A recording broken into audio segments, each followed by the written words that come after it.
Bon, ben salut tout le monde, moi c'est Alexandre de l'Académie Scrimici. J'étais avec mon invité Julien Fontaine. Donc Julien va se joindre avec nous sur quelques capsules à mesure qu'on va sortir nos podcasts sur l'aspect beaucoup plus historique de ce qu'on fait et de sa propre expérience. Déjà en fait, je vais le laisser s'introduire un peu plus lui-même dans un instant, mais Julien et moi en fait on s'est rencontrés dans des événements qui étaient organisés par l'Association médiévale de Québec. Donc c'est une organisation qui était plus sur la rive sud de la capitale nationale, puis moi j'étais à ce moment-là bébé reconstituteur sur place, puis Julien avec tout son background venait souvent à des activités puis nous transmettait son savoir, puis en grande partie a été dans les influences qui m'ont fait avancer dans le milieu médiéval jusqu'à me spécialiser et m'intéresser surtout sur le côté combat à l'épée. Fait qu'écoute, on a organisé quelques événements ensemble, dont notre banquet sur lequel on a travaillé isolé en nature à faire de la nourriture à ne plus en finir. Mais je t'invite à nous parler un peu de toi, d'où tu arrives avant ça, parce que vous allez l'entendre, mais il n'est pas à l'origine de notre continent, donc ça fait qu'il arrive avec une expérience un peu différente de ce qu'on a ici. Effectivement, déjà je me présente Julien Fontaine, je suis français d'origine. Ça fait 18 ans maintenant même 18 ans et plus que je suis au Québec. Mais par contre, avant en France, j'ai eu une grosse expérience avec plusieurs compagnies d'archéologie expérimentale et de reconstitution historique au niveau national et européen. Ma compagnie à moi était elle-même de niveau européen en termes d'archéologie expérimentale. On organisait des événements, on participait aussi à des événements de compagnies comme la compagnie Saint-Georges par exemple, avec lesquels on a beaucoup participé, mais aussi beaucoup de compagnies anglaises de la médiévale historique. Je ne me souviens plus exactement du terme exact, mais la société historique de reconstitution anglaise, en traduction, moyenne traduction. Et avec eux, j'ai appris beaucoup de choses, entre autres tout ce qui était la rigueur au niveau de la reconstitution, tout ce qui était qu'est-ce qu'il fallait sourcer, qu'est-ce qu'il ne fallait pas sourcer. En gros, il faut tout sourcer. Tout ce qui est est-ce qu'une source photo peut être suffisante, ou est-ce qu'un manuscrit peut être suffisant, est-ce qu'il faut avoir les deux, sachant que la photo au Moyen-Âge c'était plutôt relatif. J'ai pas parlé de ma spécialisation. Moi, ma spécialisation était plus deuxième partie et fin du Moyen-Âge, donc ce qu'on appelle le bas Moyen-Âge. Donc entre 1460 et 1480 spécifiquement. Donc pour situer historiquement, c'était le règne de Louis XI. Et là-dedans, on s'entend que la pratique des armes, puisque Alex, c'est pas mal. Les armes si je suis ici, c'est pour parler un peu des armes et de l'armement du harnois et de l'harnachement qui va autour.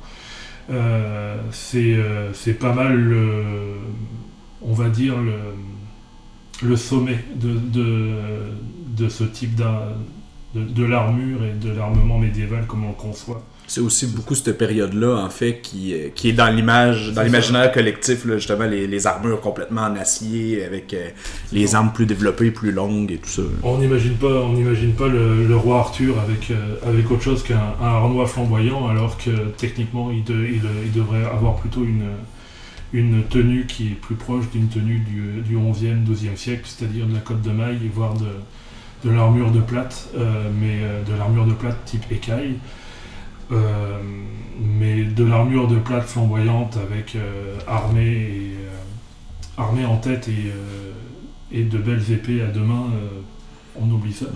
C'est une autre époque. On s'entend que la vision qu'on a du Moyen-Âge, c'est surtout justement le bas Moyen-Âge, donc toute cette partie 14e, 13e, 14e, 15e, donc pré-guerre de 100 ans jusqu'à quasiment la découverte des Amériques. Tu l'as bien dit, moi mon intérêt est surtout plus du côté des arts martiaux, éventuellement même dans la science du combat, puis moins la reconstitution de périodes spécifiques de combat. Mais j'imagine aussi qu'une des raisons pour lesquelles on a cette image-là du Moyen-Âge, ça doit être aussi que c'est l'époque dont on a le plus de... Vu que c'est l'époque la plus proche qu'on a du Moyen-Âge, ça doit être celle-là qui nous a fourni aussi le plus de sources qui ont influencé les cultures qui ont mené jusqu'à nous aussi. C'est clair qu'on est en pleine période aussi du gothique flamboyant, donc beaucoup de représentations d'hommes en armure, d'hommes d'armes, de soldats à l'arrêt, de représentations du Christ au tombeau, ou que ce soit la mise au tombeau, que ce soit la crucifixion, etc. Et on s'entend que, historiquement parlant, puis au niveau de l'architecture, on représente l'homme d'armes comme on le représente à l'époque où le sculpteur travaille. C'est-à-dire que ça doit être des Romains dans l'histoire, dans la Bible. Le Christ va être mis sur la croix par des hommes d'armes en tenue médiévale de l'époque, peut-être légèrement d'inspiration romaine, donc une fantaisie de l'époque. Mais on va retrouver facilement des choses au niveau de l'armement, au niveau de l'équipement, au niveau de tout ça dans les sculptures, au niveau des cathédrales. On a même retrouvé des armures complètes en Italie. Dans une église, les ex-voto étaient habillés d'armure complète, des milanaises de très très belle facture, etc., mais qui avaient été données, qui étaient plus portées, donc qui avaient été données par le seigneur local, qui était un grand conductière. Et les ex-voto en question étaient entièrement recouverts d'une armure qui avait été repeinte dans la couleur de l'église, ce qui fait que personne ne savait que c'était des armures complètement fonctionnelles et complètement... Et quand les archéologues sont arrivés autour de 1980-90, ils ont commencé à dépoussiérer ce qu'ils pensaient être des statues. Puis ils ont commencé à se prendre des pièces d'armure sur la tête, résultat des courses. Ils se sont dit, ça pourrait être intéressant, on va voir ça. Une chance c'était des pièces de protection, pas des armes. Hein, c'est là le casque... je pense que le casque de protection de chantier était vraiment nécessaire. Ouais, on voit pourquoi. On voit pourquoi. Mais c'est ça. C'est...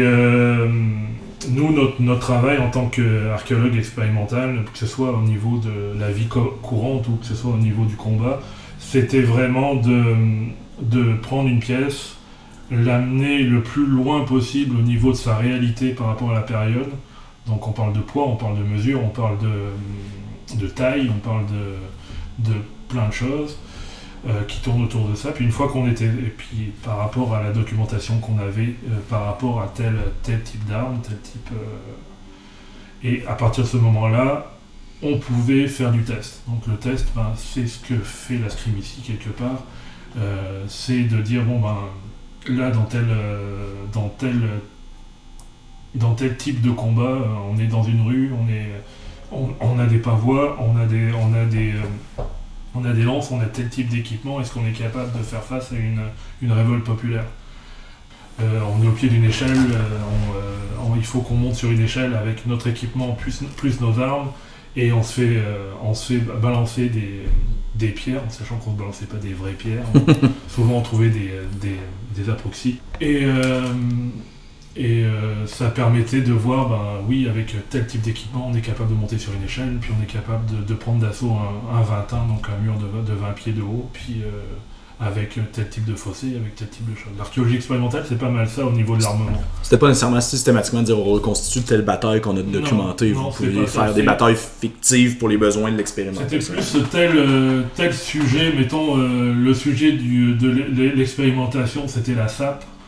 Et on va travailler sur tout ce qui est équipement de SAP, c'est monter les SAP en tant que tel, voir comment on sortait sur 1 mètre, 2 mètres de profondeur, comment on arrivait à sortir tant de sauts de terre, tant de sauts de machin, etc., sans se prendre les flèches du défenseur, etc., comment arriver à travailler de nuit, de jour, avec quel type de matériel de nuit, donc est-ce qu'on utilisait plus des chandelles, est-ce qu'on utilisait plus des lanternes, est-ce qu'on utilisait de l'huile, est-ce qu'on utilisait... Donc, ça, c'est juste un exemple parmi tant d'autres. Sinon, il y a des sujets au niveau du combat en tant que tel. Il y a l'arme en tant que tel, il y a l'armure en tant que tel, mais il y a tout ce qui va autour, ce qui est son usage. Et nous, en archéologie expérimentale, on testait plus l'usage. Par exemple, une des choses des fois qui est oubliée dans des arts martiaux, c'est les conséquences d'un combat. Puis d'ailleurs, c'est beaucoup... On pourra en parler, puis j'ai Alec aussi, qui est un représentateur, qui est dans le niveau de la boxe, puis des arts martiaux mixtes, puis tout ça, on va discuter, mais... le contexte dans lequel on se bat est important aussi. Puis justement, l'environnement dans lequel tu es va définir la qualité des soins que tu vas recevoir ou les complications. De la même manière que toute la logistique de cet affrontement-là détermine aussi à quel point on peut reprendre le combat, se reposer, revenir, l'usure de ton personnel dans l'affrontement. Donc j'imagine que c'est des choses qui étaient pas mal mises au test quand tu dois ramper dans le bout pour aller faire de la sape. Puis, c'est clair que si on est dans un contexte de siège d'un château ou d'une place forte,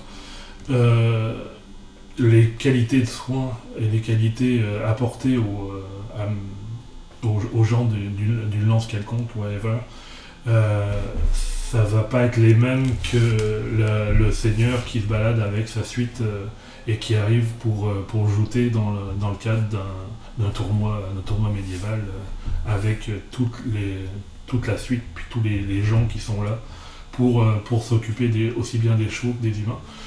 C'est un peu la différence comme une blessure à la chasse aujourd'hui dans le fin fond du bois, puis genre se blesser dans une pratique sportive, il y a un petit peu plus d'aide à portée de main. Il y a un peu plus de chance de trouver quelqu'un qui soit capable d'être à son affaire, puis qui soit capable de remettre la jambe ou de remettre l'épaule ou de remettre le truc. Alors que si on est effectivement au fin fond du bois, on oublie ça, tu rompes. C'est un mix de chance, de volonté et de connaissances personnelles.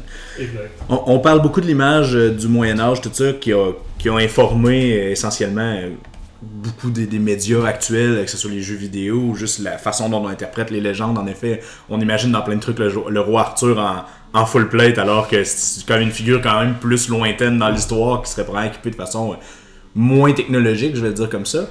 Puis ça me fait penser, dans le milieu des AMH en ce moment, un exemple qui est quand même dans les plus populaires, c'est l'épée longue, tu sais, qui va être souvent une épée de 1m30 autour de 1m30 dans ses proportions. On s'entend qu'on est encore une fois loin d'une épée du 12e siècle ou d'une épée qui a été utilisée dans le temps des Vikings, par exemple, au 10e.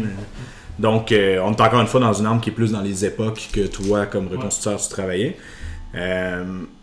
De ce qu'on a déjà discuté auparavant, tout ça, toi, ton arme de prédilection quand tu faisais des batailles, tout ça, c'était le couteau de brèche. Peux-tu nous en parler un peu plus? Parce qu'à ma connaissance, il n'y a pas beaucoup d'informations sur son usage, mais comment que toi t'as fait avec ça? C'est vrai que au niveau des codex, si on parle des codex, si on parle des différentes de la documentation, on a beaucoup de documentation picturale du couteau de brèche, on a énormément de documentation au niveau de statuaires. Des soldats en train de piquer le Christ avec un couteau de brèche, on en a à l'appel, que ce soit au niveau des Allemands ou au niveau des Flamands. Mais par contre, au niveau de l'usage de cette arme-là, qui était une arme extrêmement courante, surtout en France, on s'entend, c'est un peu moins en Angleterre, un peu moins en Allemagne, mais beaucoup en France. On a très très peu de documents. Le seul, il y a à ma connaissance une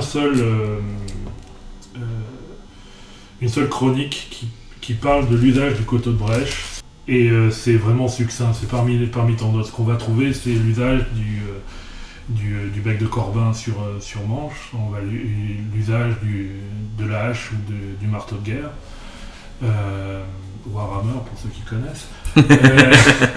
Petit clin d'œil. Ça va sûrement ressortir dans quelques-unes des rencontres, que ce soit avec toi, Thibaut, et bien d'autres, ça j'ai l'impression. Mais ou l'épée à deux mains qui était quand même en pas d'armes. Donc quand on parle de pas d'armes, c'est combat de 1 à 1 ou de combat de mêlée, mais à pied. Le pas d'armes, c'est ça, c'est la joute à pied qui était l'entraînement conventionnel et classique. En France, on utilisait beaucoup le couteau de brèche. Le couteau de brèche a cet avantage, c'est que c'est en fait une épée à deux mains, tout bêtement, avec un grand manche et un pic au pied du manche. Ok, donc il pouvait être utilisé. Le pommeau, en quelque sorte, à l'autre extrémité de la perche était assez dangereux aussi. Il y avait un usage assez intense à ce niveau-là, d'ailleurs, en pratique, sur différents terrains, j'ai eu à l'utiliser beaucoup de fois, sans utiliser le pic, parce que mon arme de reconstitution n'avait pas de pic, mais en simulant cette... Ouais, généralement, on va se rendre sécuritaire. Ouais, c'est ça. L'usage de ce pic-là, et puis entre autres, il y a des techniques auxquelles on ne pense pas, moi ce que j'ai appelé la technique du talon aiguille, qui fonctionne très très bien et qui déstabilise énormément le partenaire de reconstitution. C'est juste de planter la pointe du couteau de brèche, mais la pointe version piquante, l'extrémité piquante du couteau de brèche, dans le pied de son adversaire qui s'avance vers soi, et d'avoir l'allonge, de donner l'allonge nécessaire pour pouvoir frapper de taille des stocks, et ainsi sérieusement entailler son adversaire. Oui, parce que je pense que malgré tout, les bottes, si on parle, on aura sûrement l'occasion de discuter en long et en large des différences entre du combat en armure et pas en armure ou en armure légère.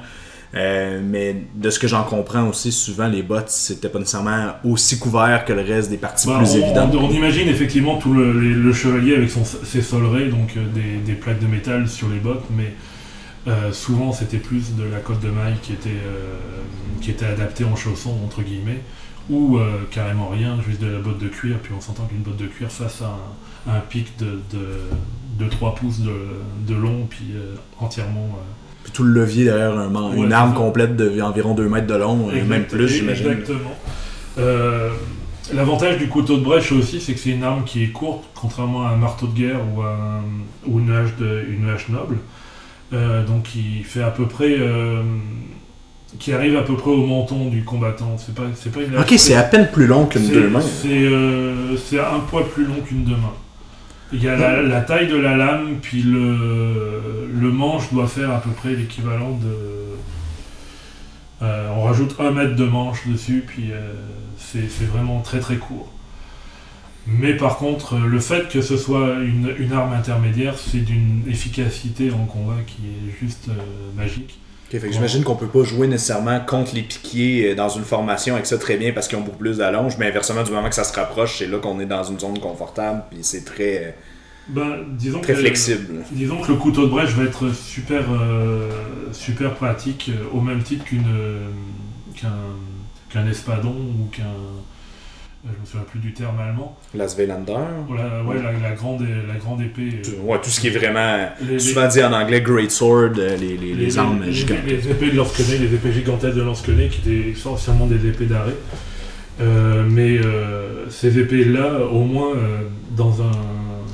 si on a un couteau de brèche dans une masse de piquier, on va pas avoir de mal à rentrer dedans. Puis, même face à une masse de piquet, étant donné que la longe est beaucoup plus courte qu'une pique de 3-4 mètres, elle vient avec plus de dextérité. C'est ça, c'est qu'on a la dextérité d'une épée, mais en ayant la force et la longe d'une arme d'astre. Donc on s'entend que c'est une pièce qui est absolument... Enfin, moi j'ai toujours adoré me battre avec ça. À part le fait que c'était une arme française, typiquement française, donc c'était le fun de pouvoir expérimenter quelque chose qui soit proche de ce que nous on expérimentait au niveau de mon groupe en France qui s'appelait la Brigandaille. Et ça a été vraiment des moments de combat. Et puis pour l'avoir testé sur différents types d'armures, que ce soit des demi-armures, des full plates, des armures complètes, c'est une arme qui passe partout, qui est d'une maniabilité qui est assez hallucinante. D'ailleurs, pour l'anecdote, quand je suis arrivé ici au Québec, j'avais fait suivre mon couteau de brèche, évidemment, et j'ai commencé à faire de la reconstitution avec. Ça n'a pas pris 1 an ou 2, mais en tout cas, j'étais avec eux, puis ce que j'ai entendu souvent, c'est la priorité, on élimine le couteau de brèche. C'est tout sur le couteau de brèche qui est lui le danger. Parce que... Inquiétant mais valorisant. Ouais, c'est ça, c'est comme... moi, ça me faisait beaucoup rire, mais c'est vrai que j'étais rarement calculé quand j'avais une épée ou une lance dans les mains, mais dès que j'avais mon couteau de brèche dans les mains, j'étais calculé. C'est quand même signe qu'il y a quelque chose qu'on fait correctement, ou du moins on joue bien sur le méta avec l'arme. Exact. Puis, étant donné le peu de sources concrètes qu'il y avait pour justement savoir comment l'utiliser, une grosse partie ça a été justement dans l'archéologie expérimentale, dans l'affrontement, c'est comment que tu as fait essentiellement pour arriver à des conclusions qui te permettaient de l'utiliser adéquatement que possible? Comme ce qu'on fait en Scrim ici, comme ce que le font beaucoup de monde aussi au niveau des différentes écoles modernes d'escrime, en fait, c'est d'aller regarder un petit peu ce qui se passe ailleurs. Pas forcément au niveau européen, mais sur le plan mondial en termes d'usage. On n'a pas forcément inventé la poudre, puisque la poudre a été inventée par les Chinois. Bien avant nous. Bien avant nous par les Chinois.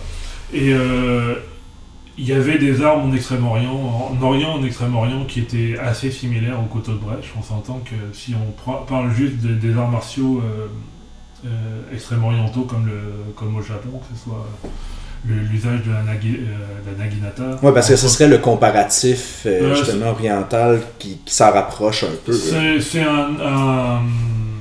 si on parle d'arts martiaux extrêmement orientaux, ça va être un entre-deux entre le yari et la naginata. Ok. Naginata étant la lance sabre japonaise, version le yari qui étant le pic,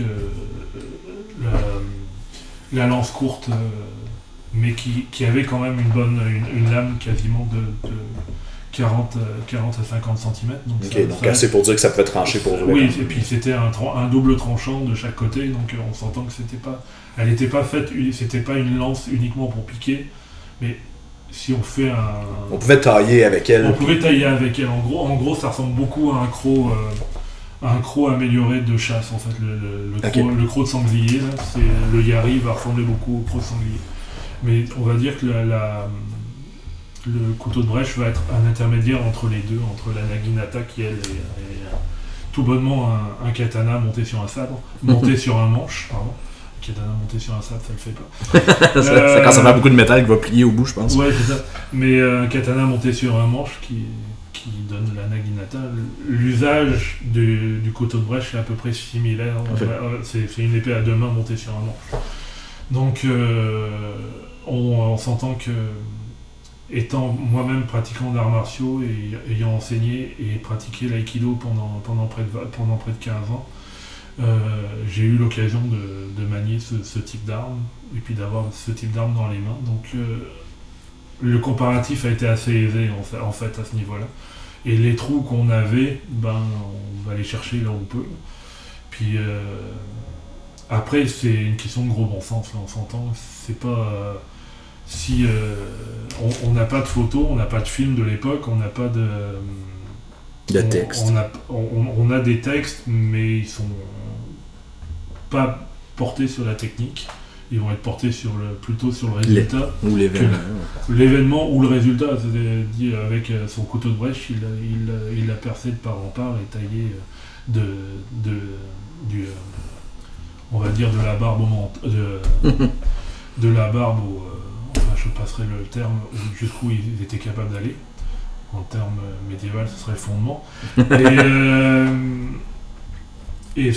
Mais à part ces allégories-là qu'on va retrouver soit dans des chansons de gestes, soit dans des textes un peu plus sérieux, un petit peu moins. On va pas très peu entendre parler du couteau de brèche. On va entendre parler de la schnoz, on va entendre parler des autres choses, mais on va pas entendre parler très peu entendre parler de ça. Non, donc, c'est une arme qu'on voit pas beaucoup dans les médias non plus, et même les films qui traitent de bataille avec la France, puis tout ça. Non, c'est ça, c'est qu'on va mettre des hallebardes, parce que la hallebarde, c'est le fun, c'est visuel, machin, etc. Souvent, les gens vont appeler des guisarmes des hallebardes, parce que la guisarme est encore plus le fun, parce qu'elle a des crochets, puis des choses qui, cinématographiquement parlant, sont le fun, parce qu'on peut, avec une guisarme, on va pouvoir accrocher la jambe d'un protagoniste, on va pouvoir Ouais, parce qu'il faut toujours se rappeler que dans un film, il y a des choix narratifs dans le combat qui vont des fois faire des choix différents de l'historicité pour le meilleur et pour le pire. Il faut que ce soit le fun. Ouais, c'est ça. Faut que ce soit visuel. Si c'est pas visuel, on s'entend que le couteau de brèche, visuellement parlant, il l'est pas. c'est pas visuel, c'est très très by the book, comme on dirait ici. Mais par contre, en termes d'efficacité, on s'entend que, comme je le disais tantôt, on peut difficilement aller mieux en termes d'efficacité. Y avait-tu des éléments sur le design du couteau de brèche en dehors? Parce que ça reste que même si on dit c'est similaire par exemple à la naginata ou les autres armes qui étaient équivalentes, que tu peux aller te chercher des informations puis tirer des conclusions. Y avait-tu aussi des éléments, tu sais, par exemple, les armes européennes, souvent comparées aux armes plus asiatiques, ont tendance à avoir des quillons sur les épées, par exemple. Fait que ça fait quand même une différence entre un katana ou une épée bâtarde. Y avait-tu des éléments comme ça qui étaient assez différents? J'imagine qu'il n'était pas courbé, le couteau de brèche. Non, le couteau de brèche n'est pas courbé. La courbure, on s'entend que la courbure au niveau des armes est très extrême orientale. C'est pas une coutume, en tout cas au niveau du Moyen-Âge. On va retrouver ça plus tard au niveau des sabres de hussards, des choses comme ça. au 16e, 17e, 18e, 19e, même jusqu'à nos jours d'ailleurs, on s'entend que les sabres ont toujours une courbure parce que c'est plus pratique. Puis j'ai mis la main sur un sabre d'un officier canadien de la Première Guerre mondiale, puis je veux dire, l'arme, c'est un sabre courbé, ça a été prévu dans l'idée d'être peut-être utilisé dans les tranchées, on est assez proche des conflits plus modernes, effectivement. Puis pourtant on parle de la courbe, mais en effet c'est récent. Puis tout le monde a dans la tête évidemment le sarrasin avec son cimeterre. Donc de base, c'est une arme orientale, et de secondo, le cimeterre lui-même était courbé au niveau de sa tranche, mais pas au niveau de son talon. Et le talon va être droit, puis on a des armes au Moyen-Âge qui sont proches du cimeterre, qui s'appellent les fauchons, entre autres, qui étaient utilisés avec une bossette, un petit bouclier rond qui s'employait à une main. Mais ces armes-là sont extrêmement pas rares parce qu'elles étaient très utilisées, mais spécialisées. Mais c'est spécialisé quand même. Donc c'était pas. Alors que le couteau de brèche, lui, quand même. C'est une arme d'infanterie conventionnelle. D'infanterie assez conventionnelle, au même titre que la hallebarde et que c'est une arme d'ast, etc. Que dire d'autre à ce niveau-là? Mais c'est sûr que la courbure, il n'y en a pas. J'imagine qu'elle est à 2 tranchants aussi, contrairement probablement non, au Nagiator. Le couteau de brèche, c'est un seul tranchant. Un seul tranchant, ok. Oui, le couteau de brèche, en fait, la base du couteau de brèche, c'est, comme son nom l'indique, c'est un couteau de boucher. Donc on se rapproche peut-être plus de l'idée du messeur, puis d'armes comme ça, mais version française. Ouais, c'est ça. C'est un couteau de boucher à la base qui a été rallongé pour qu'il prenne la taille d'une épée à une main à peu près. Une épée à une main, voire certaines épées à deux mains, ou au moins bâtarde. Et avec... la plupart du temps, il n'y avait rien, il n'y avait pas de fioriture, juste le pic en bas dont on parlait tout à l'heure. Mais dans les versions un petit peu plus fancy, les versions qui vont être utilisées justement en pas d'armes ou en joute ou par des personnes un petit peu plus hautes, on va joindre l'utile à l'agréable et on va remplacer, étant donné qu'on ne peut pas utiliser de bossette, vu que les deux mains sont occupées. Vu que les deux mains sont occupées, effectivement. On va rajouter une espèce de boutrolle au-dessus, en bas de la base du couteau. Donc en haut du manche, en fait. C'est un peu ce qui ressemble à un cône, mais qui sert de défense pour les mains, si on veut. Ce qu'on va retrouver sur la lance de joute qui va permettre de faire... d'esquiver les... c'est l'équivalent de la protection qu'on a sur la lance de joute qu'on voit dans tous les films. C'est un élargissement qui permet à la main qui pilote d'être moins lassée. C'est une espèce de petite coupelle qui va venir se poser sur le gantelet ou sur la protection de maille qu'on a sur la main ou sur le gant carrément, et qui va permettre de dévier, faire le même usage qu'un petit bouclier ou qu'une petite bossette. C'est ça. Donc ça fait pas mal le tour là, du couteau de brèche. Mais c'est ça. C'est une arme fort plaisante et malheureusement mal aimée. Donc, moi je la trouve intéressante. Là, déjà, j'ai commencé récemment, j'ai pu mettre la main sur différentes formes. Là. Écoute, les subtilités, comme tu dis, il y en a tellement plein qu'on les mélange et les confond entre elles facilement dans les médias, ce qui est quoi une hallebarde ou autre type d'arme. Mais j'ai pu jouer quelques fois récemment avec justement faire du sparring à la hache noble puis tout ça, puis j'avais trouvé ça intéressant parce que de la façon que nous on enseigne l'épée deux mains en scrimsy, mais essentiellement j'avais le sentiment de jouer avec la même arme mais avec des subtilités sur le jeu de distance sur le levier. Exactement. Puis là ça serait sûrement encore plus vrai avec une arme qui est pour ainsi dire littéralement une épée au bout d'un manche. Donc en plein ça. Puis le couteau de brèche a cet avantage là, c'est qu'en simulation moderne on peut facilement pour tout ce qui est training, tout ce qui est entraînement, on peut facilement le remplacer par un manche à balai, vu que c'est la même taille qu'un manche à balai ou légèrement plus grand qu'un manche à balai. Un manche de râteau peut faire le job aussi. Oui, parce qu'on a moins le besoin du poids au bout des autres armes, vu que c'est une épée, donc exact. C'est plus facile de faire une simulation sécuritaire pour déterminer la limite de la lame et de la perche. Puis c'est intéressant, on pourra peut-être travailler là-dessus, étant donné qu'il y a un intérêt grandissant pour les armes d'ast, puis que celle-là, comme tu dis, est mal aimée, fait qu'on pourrait peut-être jouer là-dessus. Ça sera sûrement un sujet qu'on pourra creuser un peu plus, justement, comment que les armes informent un peu les décisions, les stratégies, puis tout ça. Parce que nous, ben justement, Gabriel Mayotte qui avait développé, mettons, les techniques pour l'épée à 2 mains en scrimmie, puis à l'époque, on n'avait pas encore accès vraiment à des manuscrits parce que il n'y a pas eu le Moyen-Âge au Québec, fait que c'était un peu plus dur d'en trouver dans les années 90. Puis lui, l'observation qu'il avait fait éventuellement, c'est qu'au fil du développement des épées à 2 mains, puis de ce qui n'était pas vraiment une épée à 2 mains, mais qui s'en rapprochait, mais ce qu'on voyait, c'est qu'à mesure que les armures réduisaient de taille, les quillons grossissaient, ou... Oui, ben c'est ça, c'est qu'il y a toujours un effet compensatoire au niveau de l'armure et de l'équipement. Plus la protection est grande au niveau corporel, moins les protections au niveau de l'arme sont nécessaires. Puis on va dans un exemple complètement extrême, mais la rapière, la basket hilt écossaise, comme à l'époque qu'on se bat en manteau de feutre, qui ont quand même une bonne protection contre les tailles, mais l'arme, la main couverte au complet, c'est complexe, puis bien défendu, mais inversement, les gens portent plus de cuirasse à ce moment-là. Donc, ou juste l'évolution de l'écu entre le Xe siècle, où on a un bouclier qui couvre les 3/4 de la personne, versus au XVe siècle où le bouclier est réduit à peau de chagrin et on se retrouve avec un bouclier qui est de la taille qui est la bossette, qui est de la taille d'une un peu plus gros que la main, un peu plus gros que la main, juste histoire de protéger, de faire une protection supplémentaire au niveau de la main, ou à la rigueur en joute on va rajouter la targe, mais même à ça, si on compare en termes de surface de protection versus un écu, on est à, ou même ne serait-ce qu'un pavois romain, et on est c'est le jour et la nuit, il n'y a pas de comparaison possible entre les deux. Donc c'est sûr que la défense va réduire en fonction de l'offense, en fait, entre guillemets.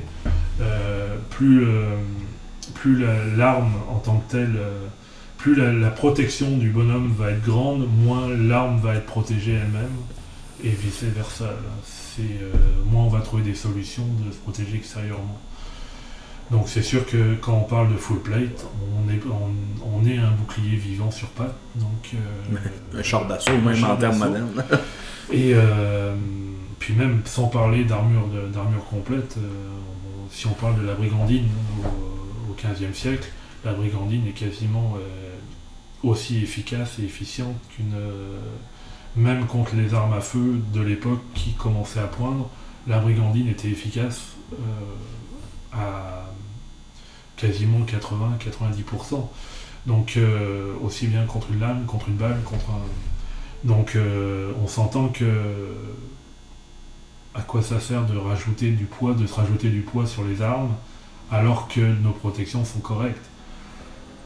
Petit point sur la brigandine est encore étudiée actuellement, entre autres par pas mal de collègues archéologues en Europe, justement pour développer les techniques de gilet pare-balles modernes, etc. C'est des technologies qu'on applique aux matières modernes de manière récurrente, même si c'est des façons de faire qui datent de 500-600 ans. C'est le matériau puis la position qui va changer, mais ultimement, on réinvente pas la roue. Hein. Ouais, c'est ça. Et puis une plaque de Kevlar est certainement meilleure qu'une plaque d'acier trempé de l'époque, mais ça reste que le positionnement, comme par rapport à la mobilité, etc., on s'entend qu'on a difficilement fait mieux. Puis,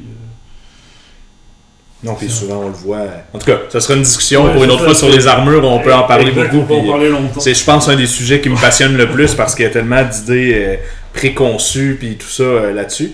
Ben écoute, je te remercie Julien. On va définitivement aborder plein d'autres sujets dans des prochaines justement rencontres. Puis là, ça nous a donné une bonne idée de aussi l'étendue des sujets qu'on peut explorer ensemble en un regard rapide. Fait que je pense qu'on a bien du plaisir devant nous. Puis j'espère que les gens vont justement en profiter en conséquence. Pas de souci. Ça fait plaisir. Merci. Bye.